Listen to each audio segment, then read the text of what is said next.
Okay, so let's now waste your time, uh, and let's begin.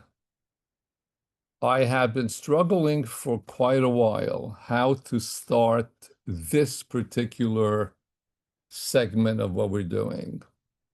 So the teacher in me says, let's go back to last week a little bit and discuss the word process. And we're looking at modernity and all it brought with it and challenges to being a Jew, the events in the world that shape who we are. And you can think back from today, going backwards, most recent events, wherever they might be, that affect the Jewish world, and how do you respond to them? And the reason I have this trepidation is because I cannot find the right words to introduce Rav Kook. If I go with the standard that you'll find all around, that he was a great halachist, that he was a great philosopher, he was a mystic, uh, whatever you want. It doesn't for a second begin to give us a picture of how do I approach or introduce probably in modern times 100% the most difficult personality, mind, person to try to capture in words that are the true essence of Rav Kook. If we read literally, and if you look, you can't even, thank God you can't see what it looks like around me. It looks like I was bombarded by all of Rav Kook's books have decided to land in my library and just attack me. It looks crazy here. So I'll try to look normal and like I'm ready, but everything around me is just havoc. Now, Rav Kook is supposedly has said, one of his students said, um, that he identified very much with Rabbi Nachman of Breslov, but not identical. Now, we're not doing Chassidut, but Rav Nachman of Breslov had a deep, and I don't have hard words like I don't have a difficulty in saying about him. He was a very troubled soul. When you read his diaries and what he went through and how he tried to figure it out and how he wanted to perfect himself and all the fasts that he had fasted and all the other things he had done in order to move up on the ladder of holiness, on his transcendency to the one, you see a difficult struggle internally. Rav Kook, on the other hand, writes as openly as Rabbi Nachman of Breslov did. And if I go backwards from today, the books that have been published about him, over 1,000 articles, over 1,000. I that I'm like here and there you could see in bibliographies, over 1,000 articles that touch somehow on the philosophy, on the understanding of Rav Kook. To this day, not all his writings have been published. Both the family, the descendants, and students have argued many times about his legacy. Throw in there any other great person who has leftover writings, Rabbi Soloveitchik, for example. To this day, there is arguments about certain things he had said. There is a certain amount of like, this gets to be published, this does not get to be published. Okay, but it's manageable. With Rav Kook, it's not manageable. It just beyond, like, it's low. I always used to use the example of you have 50 marbles in front of you on a huge table, and you want to get them all together. And as you gather some, others just escape. And there's no way you could. Now, with Rav Kook, I have 1,000 marbles on the table, and there's no way to put them in one container and contain them. Rav Kook was not containable. And then I thought to myself, wait a second, I know how to start. How will I start? I will. So years ago, in the early 80s, a volume was published called Jewish Thought in 16th Century. It came out of Harvard Press, and Professor Isidore Twersky had written the paper for it, fabulous paper. And I figured that I would use at least its title. The title of it was Talmudists, comma, Philosophers, comma, Kabbalists, the Quest for Spirituality in the 16th century. For Rav Kook, I would have to rewrite that and start with the quest for a philosophy of everything that involves the Talmud, that involves philosophy, that involves Kabbalah, that involves Chassidut. Now, what Professor Twersky does here is like, hey, there are Talmudists, there are philosophers, there are mystics, there are tzaddikim, whatever you want. And you can put them in different boxes.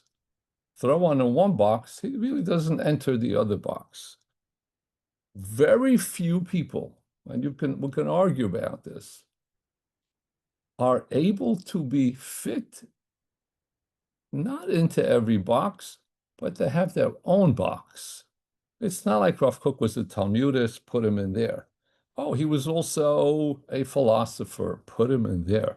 Oh, no, he was also imbued with Kabbalah. And Kabbalah for him is the Zohar. Kabbalah for him is literally the Kabbalistic writings of the Ramchal. It's the Arizal. It's everything. It's the Baal Shem Tov. But wait a second. Rav Kook refers to Nietzsche. Rav Kook refers to Spinoza.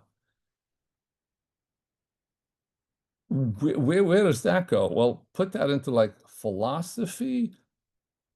But here you have a Talmudist, and you get like, so that's my difficulty. How do we get to really figure out this person in the time that we have? So let me share with you a brief history, done pretty well, but all right, not so well, but enough for what we need, and you'll see why. That, okay.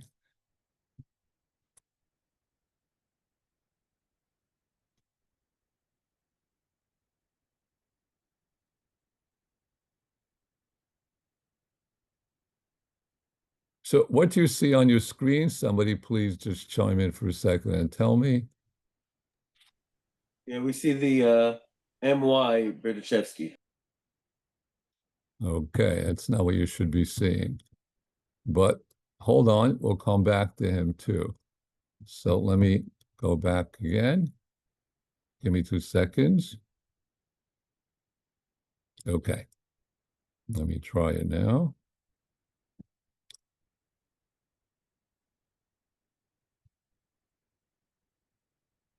Do you now see a picture of Rav Kook? Yes. Okay. So this comes from a website called ravkooktorah.org. Fabulous website. A lot about Rav Kook there. For example, it gives you a Dvar Torah for this week, actually a number of them. of Divrei Torah and Rav Kook's name. No, here are his dates, 1865, 1935, and very quickly, the iconic picture, you've all seen it. So he's born on the 16th of Elul, 1865, in Griva, whatever. Now, at the age of 18, he studied for a year and a half at Volozhin. So before he comes to Volozhin, Rav Kook already has mastered a tremendous amount. He becomes very close with the Netziv. We'll come back to that. And the Netziv actually said about him, he was the Ilui from Griva. There are many other statements, many others, in the name of the Netziv regarding Rav Kook. His son actually said in one of them, Tzvi Yehuda Cohen Kook, and the Netziv supposedly said he would have opened the entire school of Volozhin. The entire school of Volozhin, had it only existed for Rav Kook, it would have already done its proper job. Now, notice here, and I didn't check, but I'm 100% sure I know what it says. It says Purim holiday in Volozhin, and that is that, let me stop for a second sharing, that while in Volozhin, Rav Kook absolutely stood out. Why did he stand out?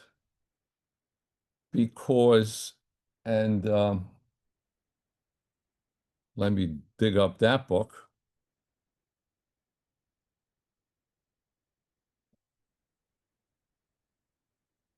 Okay, it was here somewhere. Here it is, buried under a pile of other books. You all might remember at some point, but not for now, the making of a Gadol of Nosson Kamenetsky, Rab Kamenetsky's son, the book that was put in Cherem, and et cetera, et cetera. You all know that. So in here, and that's why this book is so fabulous, Rabbi Nosson Kamenetsky records thousands of pieces of information that he received from his father, Yaakov Kamenetsky, Zichrono Livracha, and others from his father's generation, and others he had interviewed, about 1 million people. Sadly, he had passed away by now. He had 6 other volumes, and each volume would have been 2 volumes like this one is. It will never be published, okay? Talk about putting that in its place. But what he does here, which is kind of fabulous, is he has a number of vignettes that involve Rav Kook from different people, okay? For example, in Volozhin, it's got an entire chapter here. This is on page 1086 of the book. I'll start with this. So here's this 18-year-old Bacher, Rav Kook, Yitzhak Cohen Kook, who comes to Volozhin. The name of the chapter, okay, is on the shaving of beards in the Volozhin and Slobodka yeshiva. Okay? So I'll read to you a couple of short lines from here. In the Volozhin yeshiva, certainly in the decades before its closure, Talmidim trimmed their beards. Not a question. By the middle of the 1880s, he says, there were even some who completely shaved off their beards. In fact, their practice was so common that it is said that the Netziv would check the Bacharim suspected of using razors instead of the cream or whatever they used. Listen to what it says. A famous exception to beard trimming. So you go into Volozhin, everyone's beard is trimmed, or they have no beard. That's what you see. But there was one exception in Volozhin, and that exception was Avram Yitzchak Cohen Kook, who was criticized of being different from his peers by, at that point, the assistant Rosh Yeshiva, Chaim Soloveitchik, the Rabbi Soloveitchik's grandfather, the famous Reb Chaim, who was given credit for the Brisker Derech. He did not like it. According to a tradition in the Soloveitchik dynasty in Eretz Israel, Reb Chaim of Soloveitchik is said to have said to his Talmidim, beware of this from one, from Griva. The book also goes on to make it very clear, and this was known from other places, that in Volozhin, at this point, you have Chaim Soloveitchik teaching, and I don't have to make it clear to this audience, but maybe I do, that to this day, students who take their Torah learning seriously will choose one Rebbe. Smart are the ones who try out different Rebbeim and then find a derech that works for them. Chazal did say, "En adam lomed ela ma shelibo chafetz." A person only learns what they want to learn. So why not find the person you want to learn with? Now imagine the minds here in Volozhin. These are amazing students. Volozhin started in 1812 by a different Chaim Volozhiner, also related to the Soloveitchiks, actually. And it was on the commandment of the Gaon of Vilna, who had passed away, who basically said, we should open up a yeshiva. And the opportune moment came. Now, it is the first actual yeshiva in Europe. 1812. There is no yeshiva before that. Let me clarify. There are schools, of course, and every town has a group of 10, 12 people in that town, even large towns, who go to the Rav of that city, the Rosh Yeshiva of whatever it is, and they learn with them. To have a yeshiva where people travel to and absolutely are reliant for room and board, either on the community or the yeshiva, was unheard of in most of Europe. Now, you did have some smaller ones in Germany in a certain way and in Hungary in a very different way, but nothing close to Volozhin to such a degree that people all the way from wherever came to Volozhin. And in Volozhin, who should Rav Kook, not yet Rav Kook, he has no smicha yet, who should he go learn with? He has Chaim Soloveitchik here. He's got the Netziv here. Two others who I won't get into because, so it begins to have students begin to say, my Rebbe, my Rosh Yeshiva is better than yours. And that is an eternal fight from the time of the Talmud. The Tanaim and the Amoraim, you begin to already see who's better. Surah, Pumbedita, one making fun of the other one, etc. So here is Rav Kook, and Rav Kook does not gravitate to Reb Chaim Soloveitchik.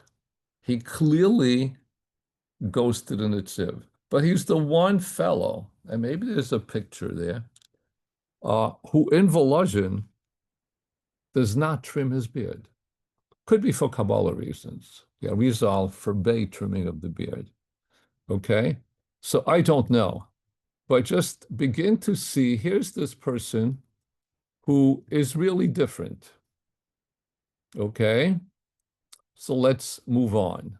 He's there for a year and a half, very close with the Netziv, etc. Okay. Not long after that, he marries Bathsheba, the daughter of the very famous Aderet, okay, not for now, who will become eventually the Rosh Yeshiva of Panovich, and of course at some point Rav in Eretz Israel. Okay, Unknown to the Netziv, Rav Kook goes ahead and tests and tries to get smicha irrelevant from who, because he wants a rabbinic ordination in order to find what they call in Yiddish a stella, a rabbinic position. Okay, he's married, he's going to need money, and he starts to look around. And he's first appointed rabbi of Zemel at the age of 22.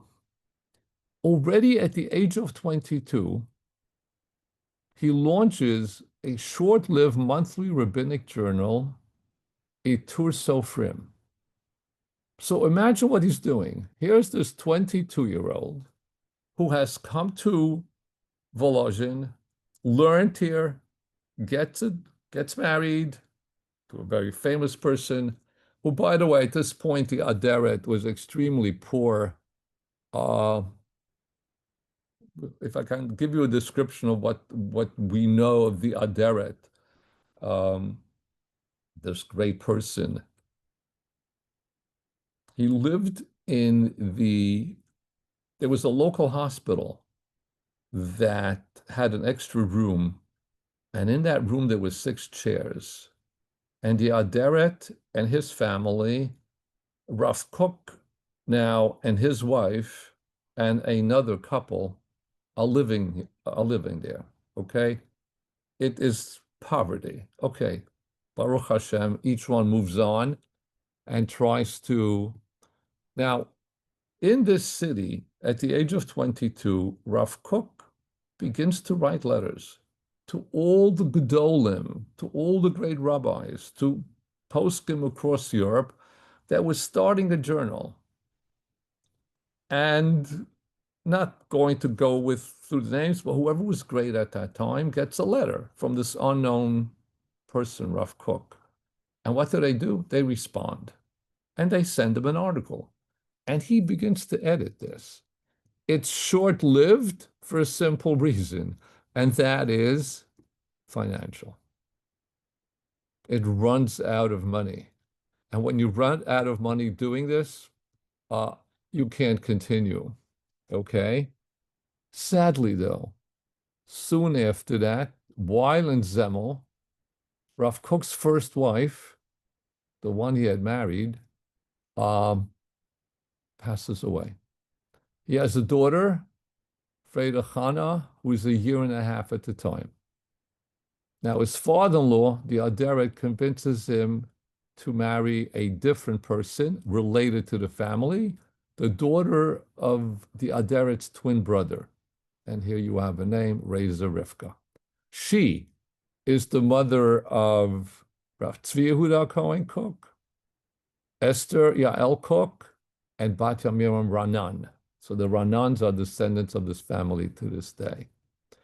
Here, he studies with the great Mekubal, the grandfather of the previous Shalom Yosef Elyashav, passed away a few years ago, with his grandfather, the author of the Leshem Shavav Achlama. Okay? In this period, he begins to already write down 38 drashot. Okay? Midbar Shur. But listen to what happens. The manuscript is stolen and the book is published literally a century later in 1999. And this becomes a very oft-repeated notion with the writings of Rav Kook. Things have disappeared. Notebooks are found. And boom, in 1984, in 2010, a book appears, which I'll get to speak about in a minute or so. Moves on from there, and he becomes the rabbi in a different city, in the city of Boysk, or Buska, or Bavask. Here he writes a separate book. Okay, notice again, it's published after he had passed away in 1946. Now, before he comes to Eretz Israel, Rav Kook has written very little publicly about Eretz Israel, very little um, about a very organized theological kind of philosophy. He publishes a book about where one should, um, how important it is, an entire book, not very long, criticizing the men who put on a tefillin shorosh in the wrong place. And people marveled that you could write so many pages about something like that. And to him, it was extremely significant. And he wrote that book. Okay. He gets an invitation, and then we'll go back and unravel all these things. Okay. He gets an invitation to come to Eretz Israel. Um, when he gets this letter about going to Eretz Israel, we first begin to hear verbally, and people will repeat this later on who heard it at the time, that he has great inner strivings and yearnings for the land of Israel. Okay. Now, in the booklets that will get published later on, which I'll get to in a minute, that become the Orot books, we don't hear of yet. Okay, we'll see in a minute. And one of the people who goes to speak to him is a person by the name of Yitzchak Nissenbaum. Okay, he was a great Zionist. He was one of the members of Chibat Zion who had never met Rav Kook, who hears that he had received an invitation to come to Eretz Israel. He decides to go visit him in Boisk. And this is what Yitzchak Nissenbaum, this writer, writes. I had heard of Rav Kook. I had read his books. I heard of his tzidkut, of his chassidut. I was not terribly interested in this rabbi in the sense of coming to Eretz Israel to be what we would call in modern terminology the Rav Harashi of Yafo. In fact, says Yitzhak Nissenbaum, he had not taken part in Chibat Zion at all, or even in Zionism. That's what he says about his visit. And then he adds the following. I spent 3 days in the city of Bois and spent several hours of these 3 days in the rabbi's home. We discussed various matters in halacha, the Agadah, life questions. I saw before me no ordinary rabbi following well-worn roads, but a man of spirit, paving his own way. He had not found it yet, but he was searching for it in all the length and breadth of Judaism. He was diving into the sea of the Talmud, the Midrashim, philosophy, Kabbalah, Hasidism, and now watch what he says, and the new Hebrew literature, bringing up precious stones with which he would pave the way. These words are so prophetic. How Yitzchak Nissenbaum, Rav Yitzchak Nissenbaum, he was known as a Rav, was able in a couple of hours to really begin to see the trajectory of Rav Kook for his entire life. This early, but in talking to him and I guess pushing him, Rav Kook already had the kernels and seeds in his soul to begin to formulate a philosophy, a path that would absolutely figure it all out. And now it's like those marbles are floating around in Rav Kook's mind, but he knows where they are. And each of these are not really marbles, they're pearls, they're diamonds if you want. Each diamond needs to be polished to a degree where it's completely polished. And when I have all 1,000 diamonds polished, then this light will just be overwhelming. Let's work backwards. Rav Kook had spoken a little about Zionism. Didn't participate in any of the Zionistic activities which were floating all around in Volozhin. Volozhin was an interesting place. Now, let me go back to that page that, actually, you know what? Let's finish first the biography and I'll come back to that. Okay. So now, 1904, um, arrives in Eretz Israel on the 20th of Iyar, 1904. He's the rabbi of Yafo and the settlements around it, etc., etc. He begins to publish the first chapters of Orot HaTshuva. Fabulous book, huge, long book in the sense of you have to plow through it, but he goes to the core of what the concept of Teshuvah is, and he absolutely comes up with an original way of, I hate to use the word repentance, has so much of a Christian meaning to it, but actually the core of what Teshuvah is.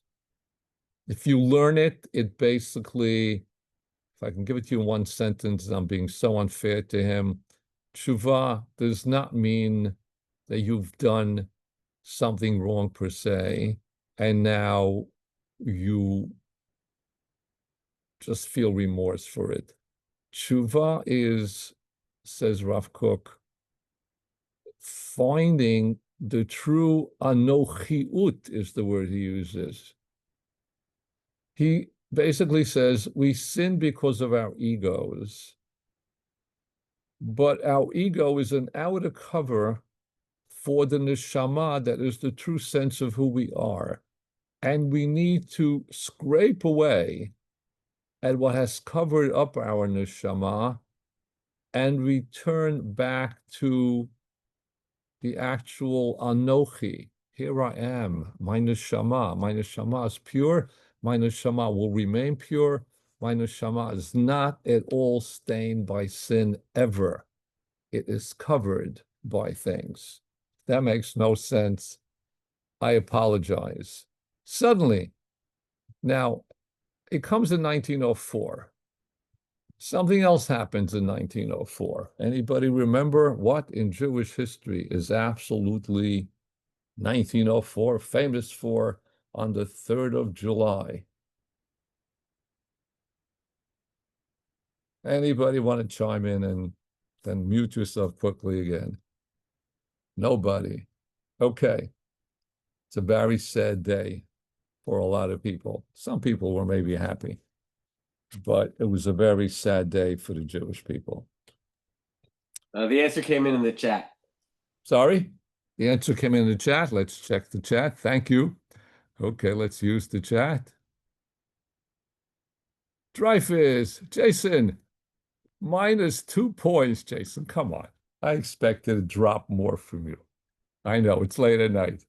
No, it was Herzl. Herzl had passed away. But you know what? Dreyfus and Herzl are close enough. I'll give you half credit, so you'll pass the course. You're doing well. Herzl passed away. It was an absolute disaster in the Jewish world. If I can take you back to those moments, and we discussed it years ago at a series of lectures in Beth Jacob, if you remember, that was in person. And to repeat it, because not everyone was there, but imagine how Chabad Hasidim felt and still feel when the Rebbe died. Here was the one person, sadly 44 years old, who had done so much. Forget about all the stuff that comes along with Herzl, okay? At the bottom line is, if not for that man, I don't know how the state of Israel would have come into being, okay? From the political side, et cetera, et cetera, et cetera. And I'm not referring to the totally non-religious Jew who absolutely adored Herzl. Herzl gave them a purpose in life. Herzl gave them a dream. Halacha for them was dry. Halacha for them was not a thing. That's the old way. There's a new way. Nationalism. Every nation has a nation. We, the Jews, are a nation. We don't have our nation. That's how we have anti-Semitism. We'll have a nation. There won't be anti-Semitism, etc., etc. But in the religious world, people who were so proud of this fellow, who had gone so far to do something for them, from Eastern Europe to Western Europe, from America. Remember at the First World Congress, Jews from America went to the First World Congress in Basel. He had passed away. Now, put yourself in Rav Kook's shoes. He's the chief rabbi of Yafo. The amount of people who it's about roughly 2 months after he had come there, who he had started to make relationships with or develop relationships with, mostly not religious. And he spoke openly to them. He was not critical of them. Okay, you didn't keep Shabbat. I'm not happy. He let them know that. Please see, sometimes people overly paint a Rav Kook as the one who was okay with it. He was not okay. He was upset, and he always said it. He's upset about the kashrut, and he said, "Why can't you?" But I will still talk to you, and I will daven for you, and you're one of my people. And what you're doing in building up the land is fabulous. It's a huge mitzvah. So keep on doing what you're doing. Think of something spiritual to add to your life, etc., etc. So given all this, Herzl passed away. Will he make a hesped for him? So Rav Kook is in the weirdest position. He knows he cannot make a hesped for a person that his friends, community, Rabbanim, did not respect. Person who did not keep halacha, who many, on the one hand, labeled Mashiach Hashem. Yes, Herzl was called Mashiach Hashem by many. Okay, that got censored out of a whole bunch of interesting books written by Gedolis throughout the time, like It Never Appeared, Not For Now, different story. Okay, and others who called him a Rasha Marusha. What's Rav Kook to do? And he does the most interesting thing for which he gets criticized immediately. He delivers a eulogy which is really not a eulogy. And he never mentions Herzl's name in it, but he's clearly referring to him. It's pretty long. He draws an analogy between two of the brothers, Yosef, of course, intimating quite clearly that maybe Herzl was Mashiach ben Yosef, the precursor of Mashiach ben David, and Yehuda. Who's Yosef? The one who goes ahead and lives in Galut, in Golis, if you want, in the diaspora, who joins and has some power in the government to help, obviously, the Egyptians, but also to help his people. And then there's Yehuda, then there's Malchut. Yehuda cannot function without Yosef. Yosef cannot function without Yehuda. And that's the drasha. Immediately upon arriving there, he has to do that. He does it. He is criticized to this day. You can go find articles online, people quoting that he had said that Herzl was Mashiach ben Yosef, and Herzl, he didn't even mention Herzl's name, but he understood that Herzl served a purpose, and for that purpose alone, we should give him recognition. Not an official hesped, not mentioning his name. It was literally almost like a surgeon going in, making sure nothing is disturbed, nothing is removed, but what needs to be done is done, and pulls out. An amazing accomplishment. But now he has to answer letters. His own father-in-law, previous father-in-law, the Aderet says, like, what do I hear about you? And he has to explain what he did. And he sends him the text, and the text is published, and you can all read it and see it and all that. So now he's beginning also to write some of his other books, okay? Orot HaTshuva. 1910 is Shemitah. And he throws himself literally into what he's superly famous for, details which we're not doing now, into the Heter Mechira. Okay? Soon after that, okay, leading a mission of rabbis to travel all the kibbutzim in the north to encourage them to strengthen their religious observance. Then, as you know, 1914, he finds himself in Europe for Agudat Israel convention in Germany. 1914, not a smart time. The war breaks out. Unable to return to Eretz Israel, he spent some time in Switzerland. Okay. Here you can see he meets the famous Nazir, one of his most famous students, David HaKohen, the real Nazir, who was a Nazir his entire life, etc. Also deserves a lecture one day. And then 1916, he's in England. Here he becomes the Rav of the Machzikei Hadat Shul in London, and he stays there. Okay? Here he begins to publish a different book.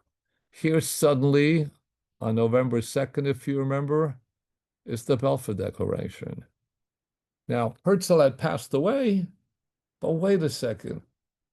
This is part of God's plan. Now we have this declaration giving the Jewish people some right to some land.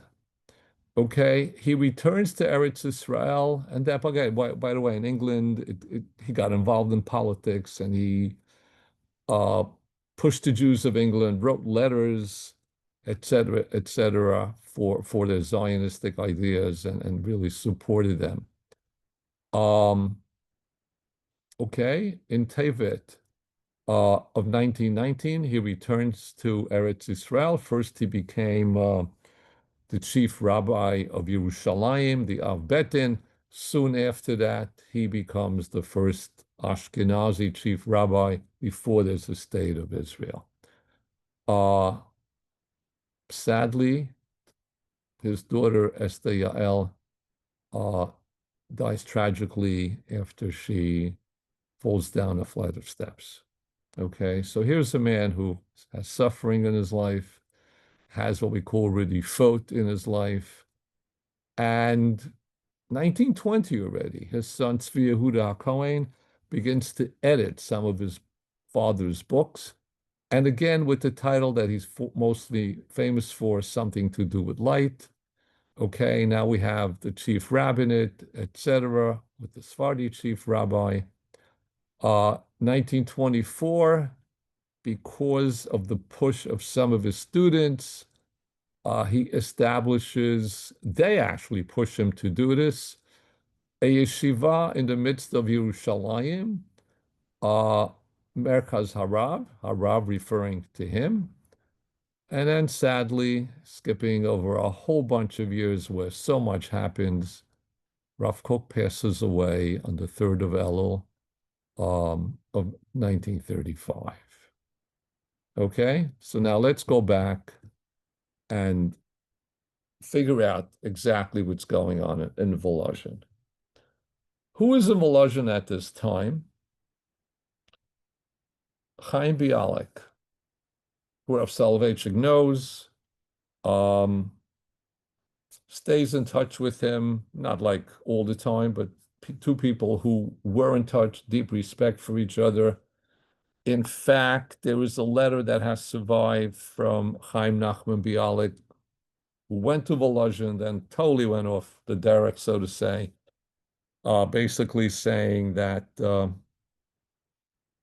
I received your father's book, Orot HaTshuva, and Bialik says, and it has given me a cleansing. And he goes on in the most beautiful way, the way Bialik wrote, to praise the book for basically giving him a view that he had not really heard earlier about what tshuva means.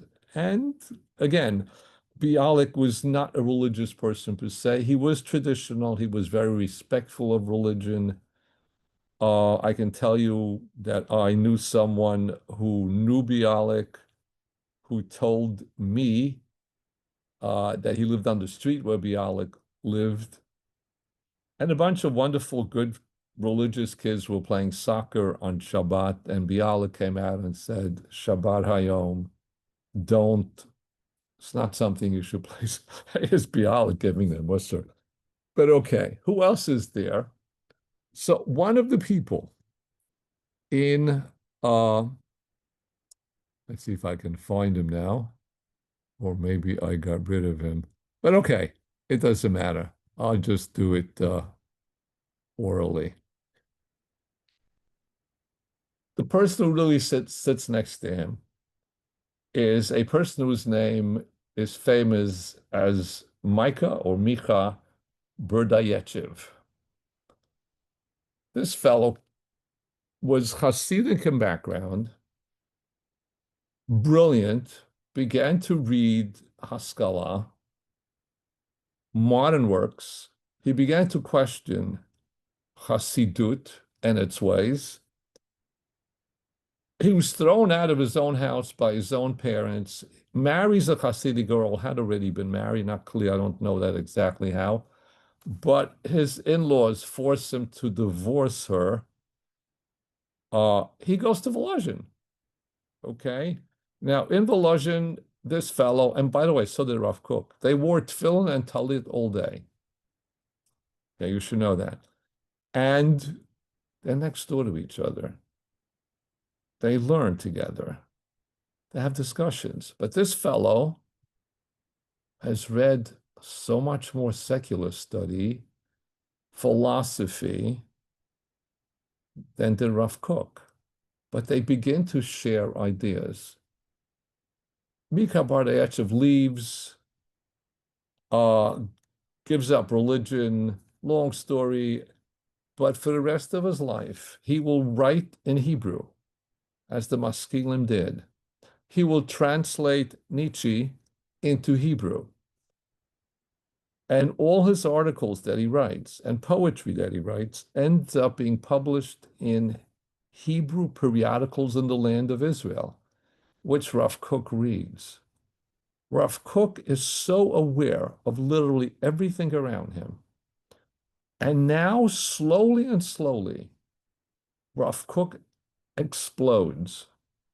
And by that, I mean, he now begins to develop a methodology that is so rich, so intertwined, so perfect for the modern world.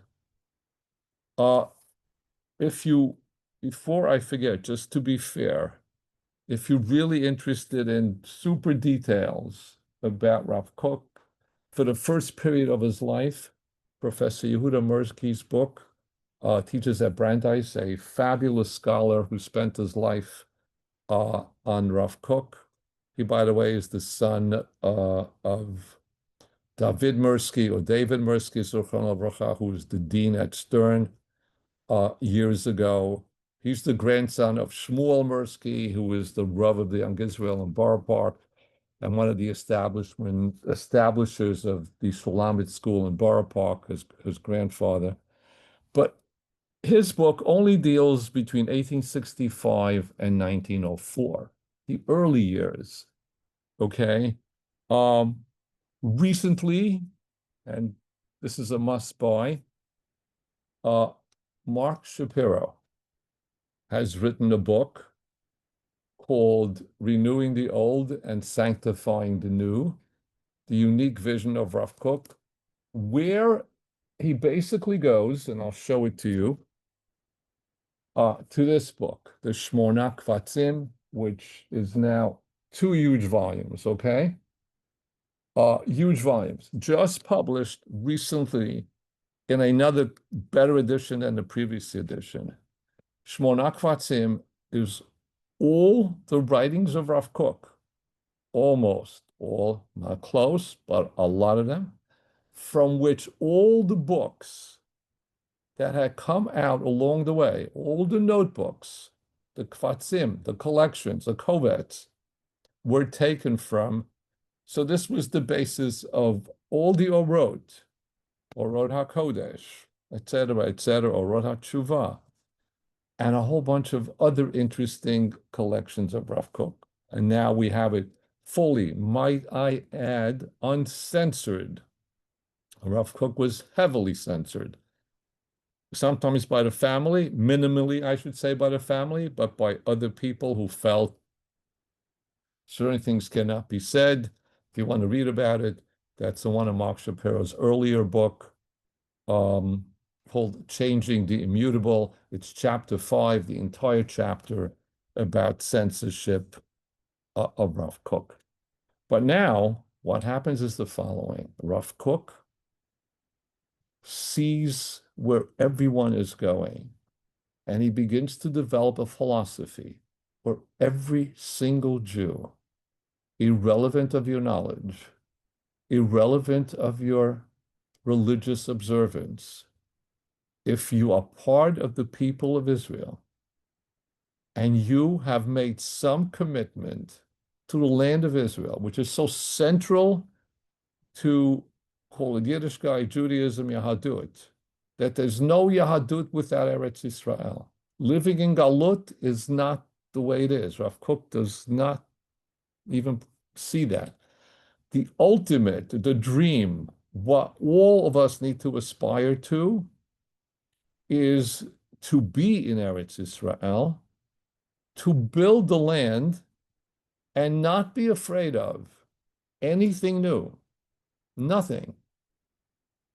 Not Spinoza, not Nietzsche, not Bible criticism, which he speaks about, to such a degree where he's able to accept evolution.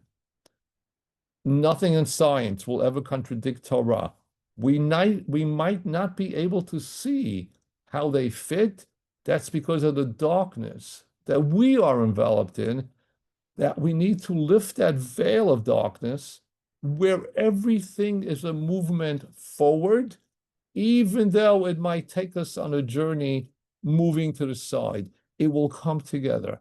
All these marbles represent all the ideas of the Jewish people, each one shining because it offers something that slowly and slowly unfolds to a degree where when it's all done, it's like Bayomahu Yashem Echad Ushmo Echad, the Shekhinah will reveal itself in its glory in Eretz Israel, and that will begin the Messianic age.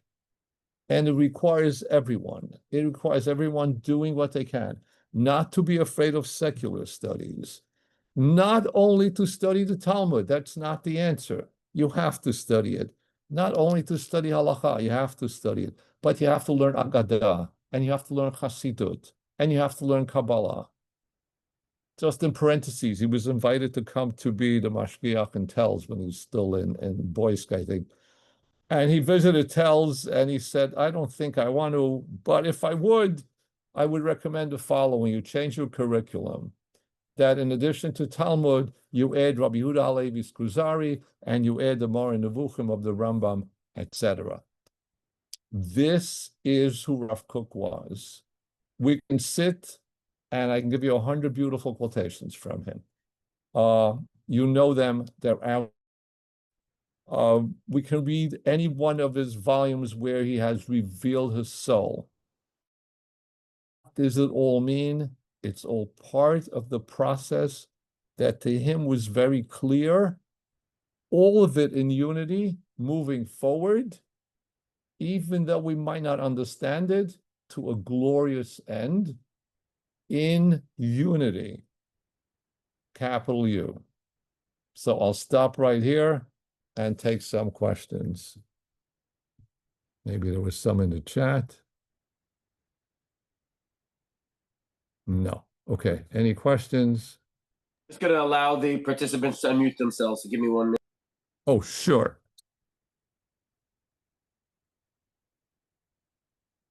Maybe I'll say something before they start asking some questions. And that is the following. I must thank all those of you, and there were many, who made suggestions of what else to speak about, because I had my list, but I can totally derail that list. Someone suggested that I speak of some of the Hasidic philosophers, like the Ishbitzer. Okay, maybe. Others suggested, more than one, which I couldn't believe, that I discussed the philosophy of Rav Dessler, which is an interesting idea that might actually work in here. What I wanted to do next was Rav Hutner's Pachad Yitzchak, which I still will do only because he spends time with Rav Kook.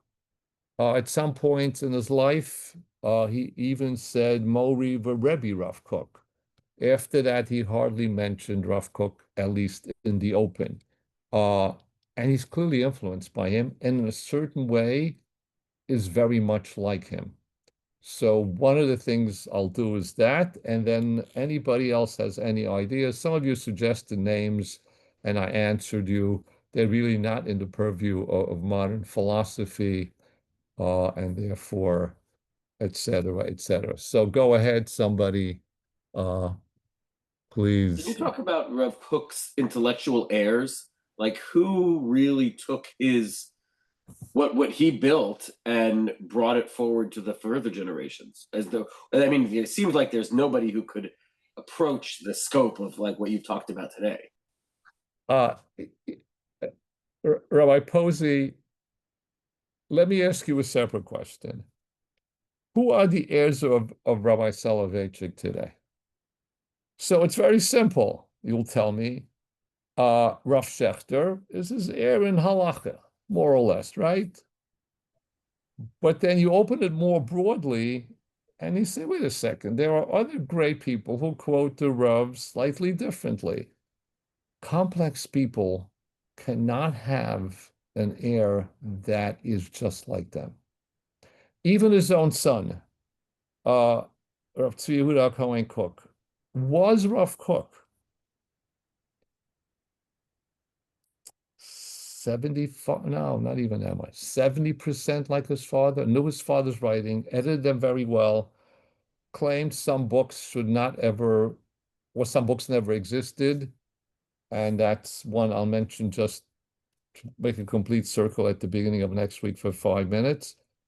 But Rav Neriah, for example, speaks because he learned with him very much. The Nazir, Rabbi David Cohen, studied with him more on a Talmud cover base. Rav Charlap, these were people who were literally there at the time in Eretz Israel, who spent a lot of time with them. But each one took away something very different. And you begin to see what's true of all great minds, and that is intimately, one-on-one, when they speak to certain students, they'll say one thing, or to their followers, and when they speak to different followers, to the exact same question, they'll give a very different answer. And that's because they understand psychologically that person A and person B, even though they ask the same words, the same question cannot be answered in the same way. And that's the way Rav Kook was. Overall, there are his writings, which are very clear, very few contradictions, literally. I would call them more development, ideas which aren't fully developed. Yeah, that you see. He's working at this, just like Rabbi Yitzhak Nissenbaum said. He hasn't worked it out yet, but he wants to include it all. And when he mentions Haskalah or Hebrew literature, he means all of it. So I can't, and I wouldn't even dare say, oh, he's the true heir. There really isn't. But collectively, we're struggling. Speaking of books, do we know much about when Rabbi Kagan authored his Mishnah Brura and sought and received a haskama, an approbation from Rabbi Kook? Um, they were good friends. The Chafetz Chaim and Rav Kook were friends. They communicated.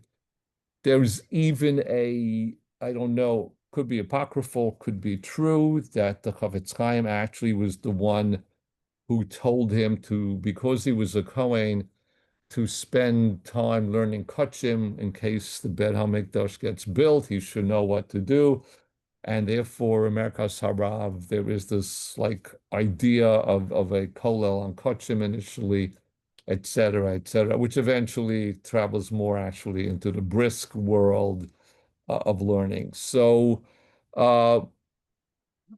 later on, whenever there was one of those pashkevilim, if you want to call them, those signs hung up against the Rav Kook or pamphlets published, if they reached Europe, Rav Kook, sorry, the Chafetz Chaim actually defended Rav Kook all the time.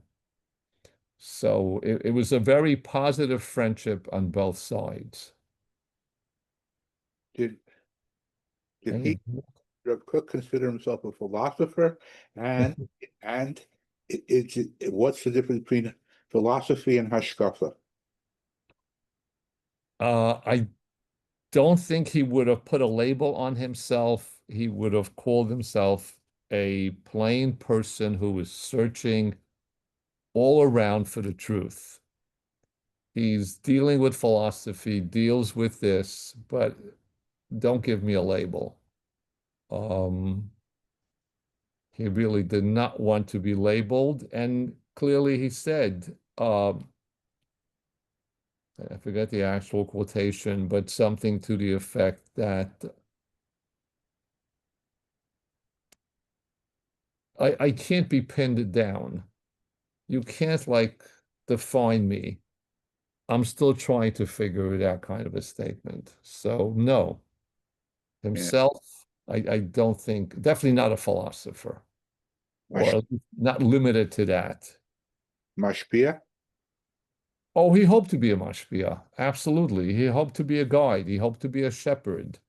He understands his role as a leader. He does not at all run away from his responsibility. He knows that Shemitah has to be kept, but how do you keep Shemitah? So why not rely on the Heter Mechira, which, by the way, he did not introduce it.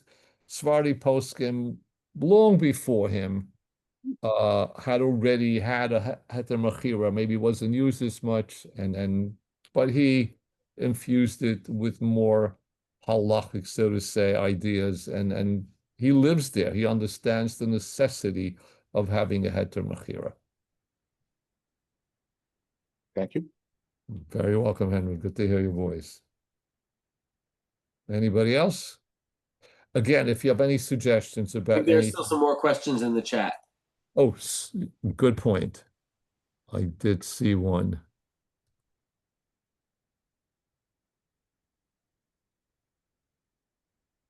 It's not a question. I wouldn't even put it that way, of suspending Shemitah. As much as you can, you kept Shemitah. But what this basically was saying is that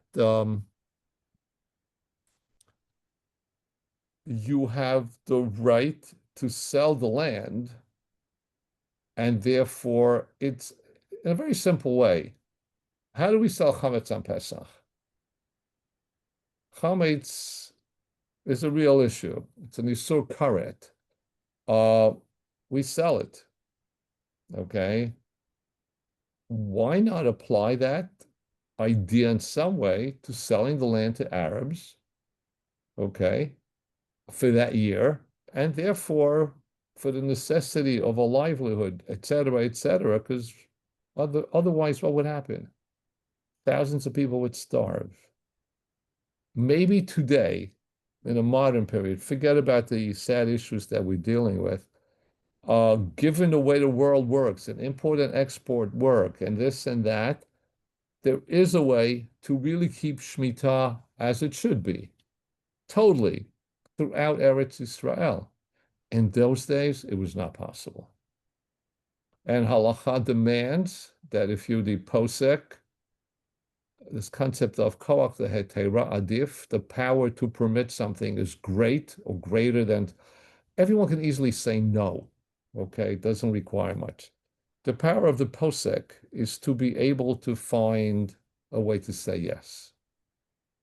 The ways of Torah are pleasant. And therefore, in this situation, Rav Kook stepped up and took that step. Okay, was there any other question that I missed in the chat? Well, I don't see any. Okay, anybody else? Please, if you have any suggestions of anything, let me know. So next week, I'll end with this book about that everyone's talking about or not talking about, that clearly was authored by Rav Kook in his early days in Zemel. And then we'll move over and shift to Rav Hutner. We'll do Rav Dessel a little bit because I think that also an outgrowth of this a little bit.